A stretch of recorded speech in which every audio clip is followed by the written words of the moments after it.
நலன் இருக்கிற ஒரே தைரியத்தில் தான் அந்த படம் பண்ண நான் ஒத்துக்கிட்டேன்னு சொல்லலாம். ஏன்னா இந்த படம் கத்தி மேல நடக்கிற மாதிரி ஒன்னு ஜெயிக்கனா இல்லாட்டி நம்மளை போட்டு காலி பண்ணிடுவாங்க இந்த படத்துல. அப்படி ஒரு ரிஸ்கான ஒரு சப்ஜெக்ட் ஒரு ஆக்டருக்கு. சுதுக்கவும் பண்ணிட்டு அவர் கூட படம் பண்ண போறோங்கிறப்ப ஜாலியா ஒரு படம், இந்த குழந்தைகளை கடத்தலாம் இல்ல அரசியல்வாதிகளை கடத்தலாம், அப்படி ஏதாவது ஜாலியா ஒரு கதை சொல்லுவாருன்னு பார்த்தா அவர் வாத்தியார்னு ஒரு கதையை கொண்டு வந்து கொடுத்துட்டாரு. சென்னை புரட்சி தலைவர் டாக்டர் எம்ஜிஆர் ராமச்சந்திரன் அவர்கள் பெயர்ல சென்னையிலிருந்து கிளம்புற ட்ரெயின்னு ஒரு நாளைக்கு கிட்டத்தட்ட 5000 தடவை அவரோட பேர் அனௌன்ஸ் பண்ணிட்டே இருக்காங்க.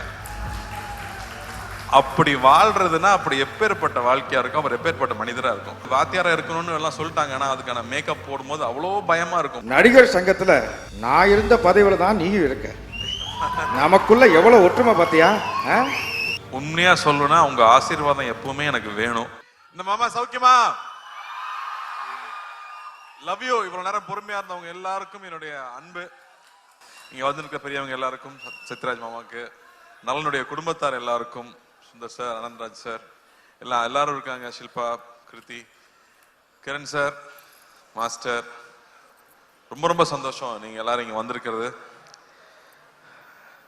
நலன் சொன்ன மாதிரி தர்மத்தின் வாழ்வதனை சூதுக்கவும் ஒரு படம் பண்ணிட்டு கிட்டத்தட்ட 10 வருஷத்துக்கு அப்புறமா மறுபடியும் தர்மமே வெல்லும்னு ஒரு படம் பண்ணியிருக்காரு. அந்த நல்லதை மறுபடியும் கொண்டு வந்து சேர்த்ததுக்கு உங்களுக்கு ரொம்ப ரொம்ப நன்றி நலன். நலன் பாத்தீங்கல்ல, இதுதான் நலன். எல்லாருக்கும் ஒவ்வொரு டைரக்டர்ஸ் பிடிக்கும், ஆனா எனக்கு தெரிஞ்ச நிறைய டைரக்டர்ஸ்க்கு பிடிச்ச ஒரு ஆள்னா நலன் குமாரசாமின்னு சொல்லலாம். நான் எந்த செட்டுக்கு போனாலும் பசங்க சொல்லுவாங்க, சார் நலன் சார் படம் பண்றீங்களா, நலன் சார் படம் பண்றீங்களான்னு. அவ்வளோ ஃபேன் பாய்ஸ் இருக்காங்க அவங்களுக்கு. இவ்வளவு நாள் காய போட்டது பெரிய தப்பு. அவங்க எல்லாரும் வெயிட் பண்ணிட்டு இருக்காங்க இந்த படத்துக்காக. நலன் ஒரு தக் லைஃபாவே வாழ்ற ஒரு ஆளுங்க. நீங்க பாத்தீங்கல்ல, இங்க வைஃபுக்கு சல்யூட் அடிச்சுட்டு போறாப்புல, இப்படி ஸ்கோர் பண்ணிட்டு போய் நமக்கு திட்டு வாங்கி கொடுக்குற ஒரு ஆளு. எல்லாத்துக்கும் அவர்கிட்ட வேற ஒரு பிலாசபி இருக்கும், சனா சொன்ன மாதிரி வேற ஒரு பிஹேவியர் இருக்கும். சுதுக்கவும் பார்த்துட்டு இந்த ஒரு டயலாக் வச்சிருப்பாருல்ல, இந்த வேலையை செய்யறதுக்கு ஒரு குருட்டுத்தனமான முட்டாள்தனம் வேணும், ஒரு குறுக்குத்தனமான புத்தாள்தனம் வேணும்னு. உண்மையாவே நலன் படம் பண்றதுக்குமே அது தேவை. ஏன்னா அவர் சொல்ற ஐடியாவை புரிஞ்சுக்கிறதுக்கு கொஞ்சம் நேரம் ஆகும். அந்த ஐடியாவை புரிஞ்சுக்கிட்டாலும் நம்ம அதை இமேஜின் பண்ணவே முடியாது. எனக்கு 1001 அந்த மாதிரி ஒரு அனுபவம் இருந்துச்சு. செல்வராகவன் ஒரு சீன் எழுதியிருப்பாரு, அந்த சீனை புரிஞ்சுக்கிட்டு நடிக்கலான்னு ட்ரை பண்ணா ஒண்ணுமே புரியாது. அவர் எக்ஸ்பிளைன் பண்ணா மட்டுமே தான் அது புரியும்.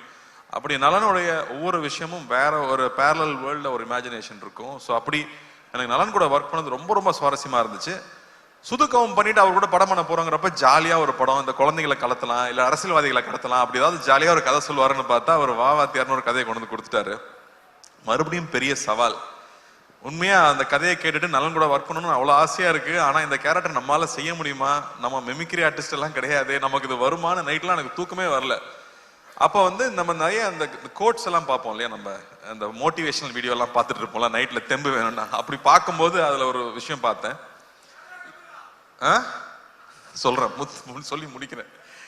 ஸோ அந்த வீடியோல ஒரு விஷயம், எந்த விஷயம் உங்களை ரொம்ப பயமுறுத்துதோ, நம்ம எதை பார்த்து ரொம்ப பயப்படுறோமோ அதை போய் நம்ம ஃபேஸ் பண்ணிடணும், அங்கதான் growth இருக்குன்னு சொல்றாங்க, அங்கதான் நீ அடுத்த கட்டத்துக்கு போக முடியும்னு சொல்றாங்க. அப்போ இது ஒரு லைஃப் தான், நம்ம ரொம்ப திரும்ப திரும்ப பயந்துட்டே இருக்க முடியாது. நம்ம எவ்வளவு வாட்டி ஜெயிச்சாலும் நீ தோத்தது மட்டுமே பேசுற உலகம் தான் அது. அப்படி பயந்துட்டே இருந்தோம்னா புது விஷயம் எதுவும் பண்ண முடியாது. இறங்கி அடிச்சிடணும்னு முடிவு பண்ணி தான் நலன் கூட போய் ஜாயின் பண்ணது. நலன் இருக்கிற ஒரே தைரியத்தில் தான் அந்த படம் பண்ண நான் ஒத்துக்கிட்டேன்னு சொல்லலாம். ஏன்னா இந்த படம் கத்தி மேல நடக்கிற மாதிரி ஒன்னு ஜெயிக்கனா இல்லாட்டி நம்மளை போட்டு காலி பண்ணிடுவாங்க இந்த படத்துல. அப்படி ஒரு ரிஸ்கான ஒரு சப்ஜெக்ட் ஒரு ஆக்டருக்கு. ஆனா படமா ஜாலியான படம், என்டர்டெய்னிங்கான ஃபிலிம். அவர் சொன்ன மாதிரி இது ஒரு 80s 90s தமிழ் சினிமாக்குன்னு ஒரு அடையாளம் இருக்கு. நம்ம எல்லாமே நம்ம ரூட்ஸை போய் தேடிட்டு இருக்கோம் இல்லையா, அப்படி தமிழ் சினிமாவுக்கு ஒரு அடையாளமா இருக்கிற மசாலா படங்களுக்கு ஒரு ட்ரிபியூட்டா அந்த படம் இருக்கணும் அப்படிங்கிறது அவருடைய எண்ணம். ஸோ ஒரு ஃபுல் அண்ட் ஃபுல் என்டர்டெய்னர். ஒரு பக்கம் வாத்தியாருங்கிற கேரக்டருக்கு, அந்த கேரக்டருக்குள்ள இப்போ போலான்னு முடிவு பண்ணியாச்சு. உள்ள போனா அவர் ஒரு பெரிய கடல், புரட்சி தலைவர், மக்கள் திலகம், பொன்மன செம்மல்னு அவருக்கு வச்சிருக்கிற பேர் அவ்வளோ பெரிய பேர். அவரை பத்தி பேசினாலே புல்லரிக்குது எனக்கு. ஏன்னா அவரை பத்தி தெரிஞ்சுக்க ஆரம்பிச்சு இந்த படத்துக்குள்ள போனதுக்கு அப்புறம் தான். Love you boys, love you. இன்னைக்கும் love you guys, love you மக்களே. இன்னைக்கும் நீங்க ஒவ்வொரு வீட்டுக்கு போனீங்கன்னா அவரோட புகைப்படத்தை பார்க்க முடியும். ஒண்ணு அதுக்கு பொட்டு வச்சு மாலை போட்டு சாமி கும்பிட்டு இருப்பாங்க, இல்லாட்டி பெருமையா அந்த முகத்தை பார்க்கணுங்கிறதுக்காக வச்சிருப்பாங்க. அப்படி ஒரு பெரிய ஐகான். அவர் வெறும் 60s 90s 70s 80sல இருந்த ஒரு நடிகர் இல்ல, அவர் ஒரு எமோஷன், அவர் ஒரு தனி சகாப்தம். அவர் மாதிரி யாருமே சொல்ல முடியாது. அவர் வாழ்க்கையில சந்திக்காத கஷ்டம் கிடையாது. ஆனா அவர் மாதிரி மக்கள் நேயம், அவர் மாதிரி தாராள குணம் அப்படி யாருமே நம்ம சொல்லிடவே முடியாது. அவர் சாதாரண ஆள் கிடையாது. அவர் தமிழ் சினிமாவை மாத்திருக்காரு, தமிழ்நாட்டு அரசியலை மாத்திருக்காரு, எத்தனையோ பேர் வாழ்க்கையை மாத்திருக்காரு. அவர் ரசிகர்களுக்கு நல்லதே சொல்லி, இன்னைக்கு நல்லது சொன்னா கிரிஞ்சுன்னு சொல்லும் போது நான் நல்லது தான் சொல்லுவேன், என் ரசிகனும் என்ன மாதிரி தான் இருக்கணும், நல்லதை மட்டுமே சொல்லி கொடுத்து தன் ரசிகனும் என்ன மாதிரியே இருக்கணும்னு பண்ணியிருக்காரு. அவரோட ரசிகர்கள் தண்ணி அடிக்க மாட்டாங்க, தம் அடிக்க மாட்டாங்க. எப்படி அவ்வளோ இன்ஃப்ளூயன்ஷியலா அவர் இருந்திருக்க முடியும் அவங்கிறது ரொம்ப ரொம்ப ஆச்சரியமா இருக்கு. அவர் பாடல்கள் மூலமா அவ்வளோ விஷயங்களை சொல்லிட்டு போயிருக்காரு. இன்னைக்கு வந்து நியாயம் தர்மம் இல்லாட்டி வந்து தன்னம்பிக்கை வேணும்னா இன்னைக்கும் அவர் பாடல்கள் தான் நமக்கு உதாரணமா இருந்துட்டு இருக்கு. அவர் பாட்டை பாடினாலே வைரல் ட்ரெண்டு தான். அப்படி ஒருத்தர் அவர் நம்ம பண்ண போறோங்கிறது ரொம்ப ரொம்ப பயமா இருந்துச்சு. இன்னும் அவரோட பத்தி இன்னுமே பேசிட்டு இருக்கோம், இன்னுமே அவரை பத்தி பேசிட்டு இருக்கோம். அவர் ஒரு பாட்டுல சொல்லியிருக்காரு, வாழ்ந்தாலும் மறைந்தாலும் பேர் சொல்ல வேண்டும், இவர் போல யார் என்று ஊர் சொல்ல வேண்டும். அவரே பாடிட்டு போயிட்டார். தன்னுடைய வாழ்க்கையே மக்கள் பணியா இருக்கணும், மக்களுடைய நன்மை தான் என்னுடைய வேலைனே ஒர்க் பண்ணியிருக்காரு. அதுக்கு முத்தாய்ப்பா நம்மளோட சென்னை சென்ட்ரல் ஸ்டேஷனுக்கு அவரோட பேரை வச்சிருக்காங்க. புரட்சி தலைவர் doctor MGR Chennai central station பேரு. ஒரு நாளைக்கு கிட்டத்தட்ட 400 ட்ரெயின் இங்கிருந்து கிளம்புது. ஒவ்வொரு ட்ரெயின் கிளம்பும் போதும் சென்னை புரட்சி தலைவர் டாக்டர் எம்ஜிஆர் ராமச்சந்திரன் அவர்கள் பேர்ல சென்னையிலிருந்து கிளம்புற ட்ரெயின்னு ஒரு நாளைக்கு கிட்டத்தட்ட 5000 தடவை அவரோட பேர் அனௌன்ஸ் பண்ணிட்டே இருக்காங்க. அப்படி வாழ்றதுன்னா அப்படி எப்பேற்பட்ட வாழ்க்கையா இருக்கும், அவர் எப்பேற்பட்ட மனிதரா இருக்கும். அவரை நம்ம இங்க கொண்டு வந்து சேர்க்கணுங்கிறது சாதாரண விஷயம் இல்லை. ஸோ தொடர்ந்து அவர் படங்களையே பார்க்கறது, இன்ஃபேக்ட் சிலம்பம் கிளாஸ்லாம் போய் ரொம்ப நாள் ஆயிடுச்சு. நான் தெரிஞ்சு இந்த ஷூட்டிங் டைம்ல காலையில 1 hour ஈவினிங் 1 hour ஷூட்டிங் போயிட்டு வந்துட்டு முன்னாடியும் கண்டினியூஸா ஒரு 1 month ப்ராக்டிஸ் பண்ணேன். அனலர்ஸ் மாஸ்டர் தான் கூட நின்று அவர் அவங்க அப்பா கதையெல்லாம் சொல்லி, இன்ஃபேக்ட் வி ரியலி என்ஜாய். இது வந்து எங்க ஜென்ரேஷனோட ட்ரிபியூட்டா சொல்லலாம். இது வந்து ரொம்ப பக்தியோட அந்த கேரக்டர் பண்ணியிருக்கோம்னு நான் சொல்லுவேன். எவ்வளவு சின்சியரா அந்த கேரக்டர் அப்ரோச் பண்ண முடியும். இந்த படம் பார்க்கும்போது அவருக்கும் அவருடைய ரத்தத்தின் ரத்தமான ரசிகர்களுக்கும் என்ன உறவு இருந்துச்சு அப்படின்னு நீங்க கொஞ்சம் புரிஞ்சுட்டீங்கனாலே நாங்க பெரிய சக்சஸ் நம்புவேன். இதுல அவ்வளவு என்டர்டெயின்மெண்ட் இருக்கு, அவ்வளவு ஜாலி இருக்கு. அதை தாண்டி அந்த அற்புதமான ஒரு ரசிகனுக்கும் அவனுடைய ஒரு தலைவனுக்கும் இருக்கிற உறவு இருக்குல்ல, அன்கண்டிஷனல் உறவு இல்லை. நீங்க எங்களுக்கு கொடுக்குற அன்பு வந்து அன்கண்டிஷனல் அன்பு. எதுவுமே எதிர்பார்க்கல, நான் உன்னை பார்த்தா போதும், நான் உன்னை பத்தி பேசினா போதும்னு நீங்க இருக்கீங்கல்ல, அதுக்கு நான் இவ்வளவு கோடி கொடுத்துட முடியும், அந்த அன்புக்கு எவ்வளவு கோடி கொடுத்துட முடியும். இது வந்து ரசிகர்களுக்கு நான் பண்ற ஒரு விஷயமா, உங்களோட அன்பு, உங்க முகத்தை பார்த்து பார்த்து நீங்க கொடுக்குற அன்பு இருக்கு இல்லையா, அந்த அன்புக்கு பரிகாரமா நான் இந்த படத்துல நடிச்சேன்னு நான் சொல்லலாம். ஏன்னா இது ஒரு ரசிகனுக்கும் அவனுடைய தலைவனுக்கும் இருக்கிற அந்த உறவு தான் இந்த படத்துடைய கோர் எமோஷன் நான் சொல்வேன். லவ் யூ தம்பி, லவ் யூடா, லவ் யூ ஆல்வேஸ்டா. ஸோ இந்த படம் ஒரு புது அனுபவம். இந்த படத்துக்குள்ள போனதுக்கு அப்புறம் வந்து முக்கியமா நான் ஜார்ஜோடைய ஒர்க்கும் சந்தோஷ் நாராயணோட ஒர்க்கும் கிரண்ஸோட ஒர்க்கும் சொல்லுவேன்.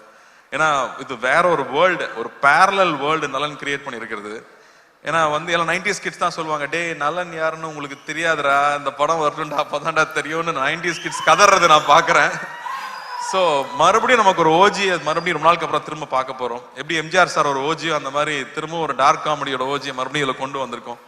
ஸோ ஐம் சோ ஹாப்பி நலன் கூட ஒர்க் பண்றது. நான் வந்து நலன் மாதிரி டைரக்டர் வந்து நான் அடிக்கடி யோசிப்பேன், தெலுங்குல பெரிய படங்கள் பண்றாங்க, மலையாளத்துல வித்தியாசமான படம் பண்றாங்க, தமிழுக்கு என்ன அடையாளம் இருக்கு, நம்ம வித்தியாசமா என்ன பண்றோம். ஏன்னா இங்க வந்து ரொம்ப பயந்துட்டே இருந்தோம்னா யூஸ்வலான ஃபில்மே பண்ணிட்டு இருந்தா பிரயோஜனம் இல்லை, புது விஷயங்கள் பண்ண முடியாது. அப்போ இந்த மாதிரி டைரக்டர்ஸ் ரொம்ப ரொம்ப முக்கியம்னு நான் நினைக்கிறேன். அவங்க தொடர்ந்து படம் பண்றது முக்கியம்னு நினைக்கிறேன். ஸோ அந்த வகையில நலன் மறுபடியும் இந்த படம் பண்ணது, அது இந்த மாதிரி ஒரு டஃப்பான சப்ஜெக்ட் எடுத்துட்டு அதை இவ்வளவு ஜாலியா டெலிவர் பண்ணது ஐ அம் சோ ப்ரௌட். நலன் இந்த மாதிரி பேரியர் பிரேக் பண்ணலாம், புது விஷயங்கள் ட்ரை பண்ணவே விட மாட்டாங்க நம்மள. ஸோ அந்த வகையில் I am so happy. And இந்த படத்துல வந்து வாத்தியாரா இருக்கணும்னு எல்லாம் சொல்லிட்டாங்க, ஆனால் அதுக்கான மேக்கப் போடும்போது அவ்வளோ பயமா இருக்கும், பயந்தே நடிச்சிருக்கேன். பூர்ணிமா தேங்க்யூ. ஐ திங்க் ஒவ்வொரு காஸ்டியூமும் ஒரு 10-15 தடவை கரெக்ட் பண்ணியிருப்போம். பொறுமையா ஒவ்வொன்றும் பர்ஃபெக்ஷன் வர வரைக்கும் பண்ணி கொடுத்துட்டே இருப்பாங்க. அதே மாதிரி செரீனா ஆகட்டும், என்னோட மேக்கப் மேன் முருகன் ஆகட்டும், அந்த மீசை வரையறதுல இருந்து அந்த உருவம் வேஷம் போட்டு வந்து அவரா நிற்கும் போது அவர் எப்படி இருந்திருப்பாருன்னு யோசிச்சோம்னா நமக்கு தலையெல்லாம் சுத்திரும். அவரை பத்தி கேள்விப்பட்ட கதைகள், அவ்வளோ கதைகள் வந்துட்டே இருக்கு. இன்னும் நல்லா அழகா சொல்லிட்டு இருந்தாப்புல. ஒருத்தர் பத்தி விசாரிச்சோம்னா ஒரு 10 கதை சொல்லுவாங்க சார், அவரை பத்தி மட்டும் விசாரிச்சா எங்க போனாலும் கதையா வந்துட்டு இருக்கு. அவர் மக்களுக்கு போய் செஞ்ச விஷயங்கள், மக்களை போய் தொட்ட விஷயங்கள் 1-2 சொல்ல முடியாது, அவ்வளோ இருக்கு. ஒரு உதாரணம் சொல்றேன், அவருடைய கான்வாய் போயிட்டே இருக்குமா ராதாகிருஷ்ணன் ரோட்ல. அப்போ வந்து கால் இல்லாத ஒருத்தர் அங்க வந்து டெய்லி நின்று காலில் பாப்பாராம் கார் போகும்போது. ஏப்பா டெய்லி காலில் வந்து நிக்கிறியா, எதுக்குப்பா இங்க நிக்கிறேன்னு கேட்டதுக்கு அவருன்னு உன்னை பார்க்கவா போறாரு, வண்டி வேகமா போகுதுன்னு சொன்னதுக்கு அவர் சொன்னாராம், கோயிலுக்கு நம்ம போறோம், சாமி நம்மளை பார்க்கணும், நான் போறோம், நாம தானே சாமியை பார்க்க போறோம், நான் தான் அவரை பார்க்க வந்தேன்னு சொன்னாராம். இப்படியே போயிட்டு இருந்த கார் ஒரு நாள் நின்றுருக்கு, அவரே இறங்கி வந்திருக்காரு, கையில எவ்வளவு பணம் தெரியாது எடுத்து கொடுத்துருக்காரு, கடை வச்சு பொழைச்சிக்க, பீடி சிகரெட் விற்க கூடாதுன்னு சொல்லியிருக்காராம். ஸோ இப்படி அவர்கிட்ட அவரை பத்தின இன்சிடென்ட்ஸ் வந்துட்டே இருக்கு. ஸோ அவரோட கோடான கூட ரசிகர்கள் எல்லாரும் இருக்காங்க. அவங்க எல்லாரையும் நிச்சயமா நாங்க திருப்திப்படுத்துவோம் நம்புறேன். சத்யராஜ் மாமாவே இங்க இருக்காரு. நான் பயந்தே தான் நடிச்சிருக்கேன்னு சொல்லுவேன். அவர்கிட்ட கேட்டுக்கிட்டே இருப்பேன், வாகேஸ்வர சார்கிட்ட கேட்டுட்டே இருப்பேன், ராஜ்கிரண் சார் கிட்ட கேட்டுட்டே இருப்பேன். ஸோ ரொம்ப சந்தோஷமா இருக்கு இந்த படம் இப்போ வெளியே வருதுங்கிறது. சத்யராஜ் மாமா மறுபடியும் ஒரு மொட்டை பாஸ் வில்லனா நடிச்சிருக்கிறது ஒரு ஸ்பெஷல் எலிமெண்ட்னு சொல்லலாம் இந்த படத்துல. ராஜ்கிரண் சார் வந்து ஒரு கம்ப்ளீட் டிவோட்டட் எம்ஜிஆர் அவர்களுடைய ஃபேனா நடிச்சிருக்காரு, தாத்தாவா நடிச்சிருக்காரு அந்த படத்துல. ஆனந்த்ராஜ் சார் ஒரு பயங்கர ஸ்பெஷல் பிந்தாஸ் கேரக்டர் அவரு. சுந்தர் சார் எல்லாருக்கூடையும். Shilpa I think very brave of you to do this கேரக்டர்னு நான் சொல்லுவேன். ஏன்னா அவங்களுக்கு வந்து கண்ணம்மா ஒன்னு சாங்ல எல்லாரும் பார்த்து எல்லாம் கிறங்கிருக்காங்க பசங்க. மறுபடியும் இந்த படத்துல வேற ஒரு கேரக்டர்ல அவங்க பண்ணியிருக்காங்க. So this will be a very special film. ஜார்ஜோட ஒர்க் எக்ஸலண்டா இருக்கு. சனாவோட ஸ்கோர்ஸ் கொஞ்சம் கொஞ்சமா நான் பார்த்துட்டே இருக்கேன். டெஃபினட்டா வந்து ஒரு எபிக் சூப்பர். சனா சொன்ன மாதிரி நமக்கு சூப்பர் ஹீரோவா வந்து சினிமாவில் இருந்தது எம்ஜிஆர் அவர்கள் தான். அவர் நம்மளுடைய உடல் பொருள் ஆவியில கலந்தவரா இருக்காங்க. நமக்கு முன்னாடி நம்ம பார்த்த ஐகான்ஸ் எல்லாருமே. ஸோ அவர் நம்ம சூப்பர் ஹீரோ எடுத்துட்டா நானும் இந்த படத்தை ஒரு சூப்பர் ஹீரோ ஃபில்மாவே பாக்குறேன்னு சொல்லலாம். ஆனா நம்ம ஊர் மசாலா, நம்ம ஊர் ஸ்டைல்ல ஒரு படமா அது வந்திருக்கு. எல்லாருக்கூடையும் ஒர்க் பண்ணது ரொம்ப சந்தோஷம். இது ரொம்ப வருத்திக்கிட்டு நிறைய எஃபர்ட் போட்டு பண்ண படம். ஸோ நிச்சயம் இந்த படம் வெற்றி அடையணும். ஞானவேலுக்கு வந்து மிரக்கல் தான் இந்த படம் வந்து இப்போ வந்து இறங்கி இருக்கிறது. அது புரட்சி தலைவரோட ஆசீர்வாதத்தோட இந்த படம் நல்லபடியா வந்து ரிலீஸ் ஆகணும். உங்க எல்லாருக்கும் ஒரு பெரிய அன்பு, பெரிய நன்றி இங்க வந்து இதை கலந்துக்கிட்டு வாழ்த்துனதுக்கு. பத்திரிகை தொலைக்காட்சி நண்பர்களுக்கு முக்கியமா எல்லாரும் நீங்களாம் நிறைய பேர் எம்ஜிஆர் அவர்களையும் பார்த்துருப்பீங்க, அவங்கள பத்தி தெரிஞ்சிருக்கும். ஸோ உங்களுடைய அன்பு எப்பவுமே எங்களுக்கு தேவை. உங்களோட அன்பு நீங்க எப்பவுமே என்ன கைட் பண்ணியிருக்கீங்க, எப்பவுமே சரியான படங்கள் பண்ணும்போது பாராட்டி இருக்கீங்க. உங்களுக்கு ரொம்ப ரொம்ப நன்றி. இந்த படத்தை நீங்க சப்போர்ட் பண்ணணும். இந்த சப்போர்ட் ரொம்ப முக்கியம். ஏன்னா இந்த மாதிரியான அட்டம்ஸ் பண்ணும்போது நீங்க கொடுக்குற சப்போர்ட் தான் இந்த மாதிரி படங்கள் மறுபடியும் வந்துகிட்டே இருக்கும். ஸோ ரொம்ப ரொம்ப நன்றி. Thank you thank you thank you. Love you guys. Love you love you love you love you. Thank you. வெற்றி மீது வெற்றி வந்து என்னை சேரும் அதை வாங்கி கார்த்தி சார். அப்புறம் இன்னும் இது ஒரு 5 பசங்க பொடி பசங்க நடிச்சிருக்காங்க. Hello guys. அவங்க எல்லாருக்குமே இது புதுசு. அதே மாதிரி கிருத்திக்கு ஃபர்ஸ்ட் தமிழ் படம். எல்லாரும் கீர்த்தின்னு கூப்பிடுறாங்க. எனக்கு கோவம் வரும், அது கிருத்திங்க அப்படின்னு. அதுவும் இல்லாம அவங்க வந்து நான் சின்ன வயசுல இருந்து உங்க ஃபேன்னு சொல்லி நம்மளை வெக்கப்பட வச்சிருவாங்க. செட்டுக்கு வந்து நம்மளை வெக்கப்பட வைக்கிற ஒரே ஆள் கிருத்தி தான். அவங்கள பாக்குறக்கே பயமா இருக்கு எனக்கு. All the best Kriti. ஒரு கிரேட் டான்ஸர். ஃபர்ஸ்ட் டே ஷூட்ல வந்து அப்படி கால் மேல கால் போட்டு உட்காந்து what can I to for you அப்படிம்பாங்க. நம்ம ஜாலி டு மீட் யூன்னு சொல்லணும். I think the way she carried herself. வரும் the way she researched for the character, the way she came and did it, அவ்வளோ அழகா பண்ணியிருந்தாங்க. You have a bright future. Keep working hard. And இந்த இடத்துல நான் வந்து எப்படி நலன் வந்து சரண்யா பார்த்து சல்யூட் வச்சு ஒரு தேங்க்ஸ் சொல்லிட்டாரு, அது மாதிரி நானும் ரஞ்சினிக்கு ஒரு சல்யூட் வச்சு தேங்க் பண்ணிக்கிறேன். ஏன்னா அவங்க சப்போர்ட் இருந்தால் தான் நம்ம இங்கே வந்து வேலை செய்ய முடியும்.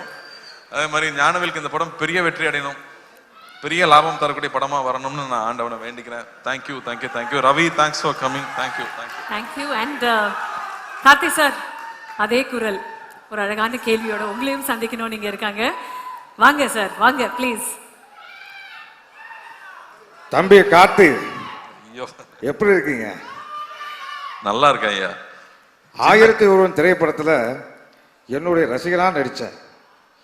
பொன்னியின் செல்வன் திரைப்படத்தில் நான் ரொம்ப ஆசைப்பட்ட வந்தியத்தேவன் கதாபாத்திரத்தில் பல வருஷம் கழித்து அது உங்களுக்காக அமைஞ்சது. நடிகர் சங்கத்தில் நான் இருந்த பதவியில் தான் நீயும் இருக்க. நமக்குள்ள எவ்வளோ ஒற்றுமை பார்த்தியா? உண்மையா சொல்லணும்னா உங்க ஆசீர்வாதம் எப்பவுமே எனக்கு வேணும். நான் பல நாள் பல சோதனைகள் இருக்கும்போது உங்களை நினைக்காம போனதே இல்லை. அந்த ஷார்ட் டைரக்டர் ஆக்ஷன் சொல்றதுக்கு முன்னாடி ஐயா நீங்க உள்ள இருந்து நடிச்சுக்கங்கன்னு சொல்லிட்டு தான் ஒவ்வொரு ஷாட்லையும் நடிச்சிருக்கேன். ஸோ வந்து மானசீகமா அவரை நான் தலையிலிருந்து கும்பிட்டுக்கிட்டே இருந்திருக்காங்கிறது தான் உண்மை. உங்களை வணங்கிட்டே தான் இருந்திருக்கேன். என்னோட ஆசீர்வாதம் உனக்கு எப்பயுமே இருக்கும். என்னுடைய அன்பு தம்பி சிவகுமார் என்னுடைய மிகப்பெரிய ரசிகர்னு உங்கள் எல்லாருக்கும் தெரியும். நீங்கள் என்ன மாதிரி நடிக்க போறீங்கன்னு அவர்கிட்ட சொன்னதுக்கப்புறம் அவருடைய முதல் ரியாக்ஷன் என்னவா இருந்தது? ஒரு வாத்தியார்னு ஏன் சொல்றாங்கன்னா, எத்தனை சூப்பர் ஸ்டார் வந்தாலும் எல்லாத்துக்கும் பாதை போட்டு கொடுத்தது அவர் தான் வாத்தியார். அதனால அது பண்றப்ப ரொம்ப கேர்ஃபுல்லா இருக்கணும் அப்படின்னு சொன்னது. அண்ட் அதுக்கு எவ்வளவு மெனக்கெட்டுக்கணுங்கிறது. அப்பா கூட அவர் நடிச்சிருக்காரு. அப்ப வந்து சில ஆக்டர்ஸ் இருப்பாங்க, அவங்களுக்கு வந்து அடிக்கிற மாதிரி நடிக்கிற சீன் இருந்ததுன்னா அடிச்சிருவாங்களாம், அப்பதான் ரியலா இருக்கும்னு. அப்ப அப்பாவும் போய் அவர்கிட்ட சொல்லியிருக்காரு இந்த மாதிரி, ஆனா நீங்க அடிச்சிருங்கண்ணே, நீ நடிகன் தானே, நான் அடிக்கிற மாதிரி நடிக்கிறேன், நீ அடி வாங்கின மாதிரி நடின்னு சொல்லுவாராம். ஸோ அவ்வளோ கேர்ஃபுல்லா பார்த்துக்கு வரான் ஒவ்வொரு ஆர்டிஸ்டையும். இன்னைக்கு இருக்கிற ஸ்டண்ட் யூனியன் ஆகட்டும், இன்னைக்கு இருக்கிற நடிகர் சங்கம் ஆகட்டும், எத்தனையோ சின்ன சின்ன யூனியன் ஆரம்பிச்சது அவர் தான். ஏன்னா எப்பவுமே அடுத்தவங்க நல்லா இருக்கணும்னு சொல்லி ஒவ்வொரு திட்டத்தையும் பிளான் பண்ணது அவராக தான் இருக்காரு. எல்லாத்துக்கும் முன்னோடியா அவராக தான் இருந்திருக்காருங்கிறது ரொம்ப ரொம்ப பெருமையான விஷயம் நமக்கு. அதனால தான் அவர் என்னைக்குமே என்றும் மார்க்கண்டேனாவே இருக்கார். வாழ்த்துக்கள். நன்றி, நன்றிங்க. அப்புறம் காத்து வாபாதியாரேன்னு சொன்ன உடனேயும் கூப்பிட்ட குரலுக்கு முதலாளா நான் வந்து நிற்பேன். நீயும் அப்படிதான் நினைக்கிறேன், அப்படிதானே? அவரை பார்த்து கத்துக்கிட்டாதவங்களே யாருமே இருக்க முடியாது. யாரு என்ன கேட்டாலும் இல்லைன்னு சொல்றதே இல்லை. அது 2-3 வகை சொல்லுவாங்களாம். இருந்தா கொடுக்கறது, இருக்கிறதுல கொஞ்சம் கொடுக்கறது, இருக்கிறதையே கொடுக்கறதுன்னு. இவர் இருக்கிறதையே கொடுக்குற ரகம். ஸோ அவங்க கிட்ட இருந்து தான் நிறைய கத்துக்கிறோம். எப்படி அடுத்தவங்களுக்கு செய்யணுங்கிறது அவங்க கிட்ட தான் கத்துக்கணும். ஸோ முடிஞ்ச அளவுக்கு உங்களை மாதிரியே யார் எந்த உதவி கேட்டாலும் இல்லைன்னு சொல்லாம நம்மளால முடிஞ்சதை செய்யணுங்கிறது உங்ககிட்ட இருந்து கத்துக்கிட்டது தான் நினைக்கிறேன். அது அப்பாவோட வளர்ப்புன்னு நினைக்கிறேன். வாழ்த்துக்கள். நன்றி, ரொம்ப நன்றி. வாபாதியார் திரைப்படம் மிகப்பெரிய பிளாக் பஸ்டர் அமைகிறதுக்கு என்னுடைய மனமார்ந்த வாழ்த்துக்கள். தொடரட்டும் உன் பணி, மக்களுக்காகவே அர்ப்பணி, வாழ்க வளர்க. இங்க இந்த தருணத்துல வந்து எம்ஜிஆர் ஐயாவே வாழ்ந்துட்டு இருக்கிறவங்க நிறைய பேர் வந்திருந்தாங்க. அவங்க எல்லாருமே எனக்கு ஹெல்ப் பண்ணியிருக்காங்க படத்துல. ஸோ அவங்களுக்கும் இந்த வகையில் நான் நன்றி தெரிவிச்சுக்கிறேன். அவங்க எந்நேரமும் அவரை மாதிரியே மேக்கப் போட்டு ஒவ்வொரு ஊரா போய் நடிச்சுட்டு வர்றவங்க. அதே மாதிரி அசிஸ்டன்ட் டைரக்டர்ஸ்க்கு, ப்ரொடக்ஷன் டீமுக்கு, எல்லாருக்கும், படத்துல ஒர்க் பண்ண எல்லாருக்குமே என்னுடைய மனமார்ந்த நன்றியை தெரிவிச்சுக்கிறேன். Thank you so much.